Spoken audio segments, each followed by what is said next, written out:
Oui, je n'ai pas eu le temps tout à l'heure dans la présentation d'évoquer la question des crèches. C'est bien que cette question permet d'y revenir.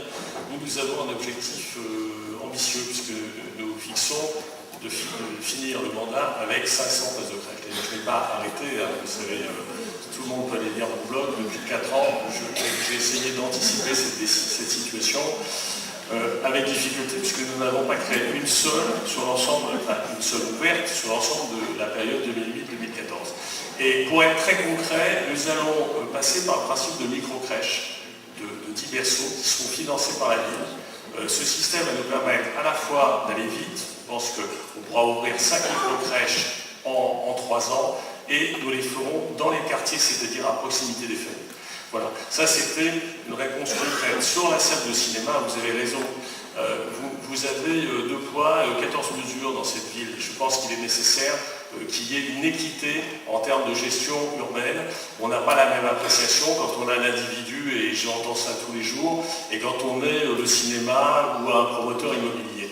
Eh bien ça va cesser demain, et ce type de choses ne se feront pas. Je veux d'ailleurs rappeler que heureusement, on avait fait voter en conseil municipal, et à l'époque ça avait fait déjà un grand bruit, que la ville devait payer en plus 50 000 € pour faire un dessin à votre charge sur ce blocus.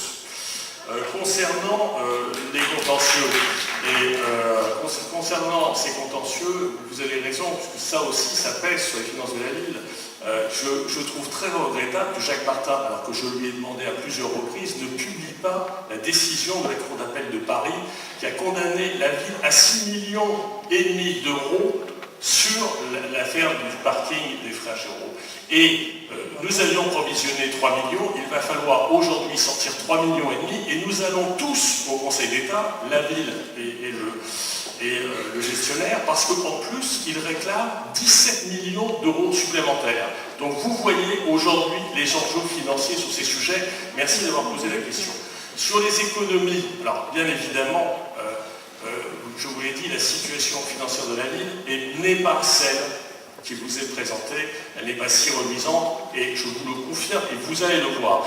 Donc, soyez attentifs à ces propos, parce que sinon, bien évidemment, après les élections, il y aura des mauvaises surprises.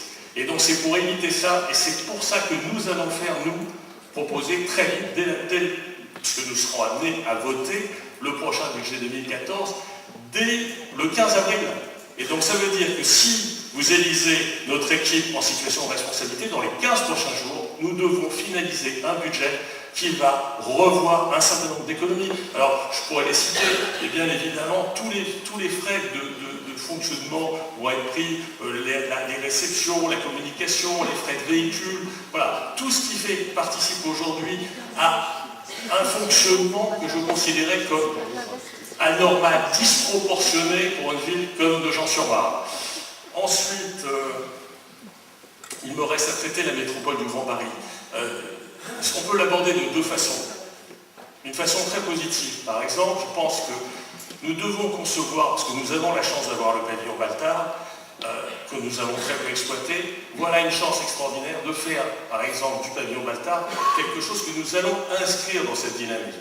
A contrario, je veux vous le dire, je vais défendre la place et la prééminence des Nogentais au sein de cette métropole. Je n'ai en aucun cas envie de voir disparaître la spécificité de Nogent et de voir rogner l'ensemble des prérogatives que peut avoir un maire.